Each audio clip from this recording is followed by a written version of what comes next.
తెలంగాణ దేశానికే role model. కులగణన x ray లాంటి కేంద్ర నిర్ణయాన్ని స్వాగతిస్తున్నాం. రాహుల్ గాంధీ ఒత్తిడికి వల్లే తలొగ్గారు. అన్ని రాష్ట్రాలతో విస్తృతంగా చర్చించాలి, మాకన్నా ఉత్తమంగా చేస్తామంటే మంచిదే. బీజేపీ నేతలు అనవసరంగా మాట్లాడితే ఊరుకోం. 10 ఏళ్లుగా అధికారంలో ఉండి కులగణన ఎందుకు చేయలేదు? రాజకీయం కోసమే మాపై బురదలితే ఊరుకోమంటూ చూస్తున్నాం. సో ఇక్కడ 100% బీఆర్ఎస్ దోషి కాబోతుంది. ఎందుకంటే కులగణను ఈ రాష్ట్రంలో అమలు చేసింది, దాన్ని కంప్లీట్ చేసింది కాంగ్రెస్ ప్రభుత్వం. క్రెడిట్ వస్తుంది. ఈరోజు భారతీయ జనతా పార్టీ జాతీయ వ్యాప్త కులగణన చేస్తామని చెప్పి వాళ్ళు చెప్తాను, 2 సంవత్సరాలు కంప్లీట్ చేస్తాం వాళ్ళు చెప్తా ఉన్నారు. సో బీజేపీ క్రెడిట్ వస్తుంది. కానీ ఈ కోణంలో బీఆర్ఎస్ పార్టీ ఈరోజు ఈ కులగణన మీద మాట్లాడే నైతిక హక్కు కోల్పోయింది. అసలు బీసీలు ఎవరు కూడా బీఆర్ఎస్ పార్టీ నమ్మొద్దు అని చెప్పి చాలా స్పష్టంగా నేను చెప్పదలుచుకున్నాను. బీఆర్ఎస్ పార్టీ నమ్మొద్దు. ఎందుకు నమ్మాలి? ఏం చేశారు బీసీలకు, ఏం చేశారు దళితులకు, ఏం చేశారు ఆదివాసులకు, ఏం చేశారు లంబాడాలకు?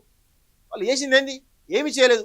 10 ఏళ్ళు లక్షల కోట్ల రూపాయలు దోచుకొని ఈరోజు వాటిని ఖర్చు పెడుతూ ఈరోజు ఈ ప్రభుత్వాలపైన నెగిటివ్ ప్రచారం చేస్తాను, కృత్రిమమైన నెగిటివ్ ప్రచారం చేస్తాను.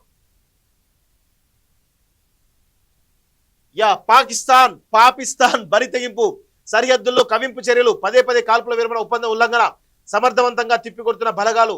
కుప్వారా, ఉరి, అక్నూర్ సెక్టార్లో కాల్పుల మోత. పహల్గామ్లో ఎన్ఐఏ డైరెక్టర్ జనరల్ పర్యటన. అరేబియా సముద్రంలో నేవీ గస్తీ ముమ్మరం.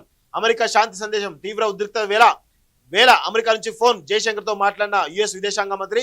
పహల్గామ్ ఉగ్రదాడి ఘటనపై విచారం. ఉద్రిక్త పరిస్థితులకు దూరంగా ఉండాలని వినతి అంటూ చూస్తా ఉన్నాం. అసమానతలు, అనుమానాలు. 10 ఏళ్లు సామాజిక తెలంగాణ సాధించలేకపోయాం. అసమానతలు ఇంకా కొనసాగుతున్నాయి.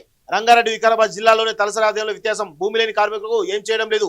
రాజకీయంగా చర్చకు దారితీసిన కవిత వ్యాఖ్యలు అంటూ చూస్తారు. విదేశాల్లో ఉన్నత విద్యను చదువుకోవాలని అనుకుంటున్నారా? అయితే వెంటనే ఫ్లైగ్రాడ్ ఓవర్సీస్ ఎడ్యుకేషన్ కన్సల్టెన్సీని సంప్రదించండి. మీ విదేశీ కలలను సాకారం చేసుకోండి. ఫ్లైగ్రాడ్.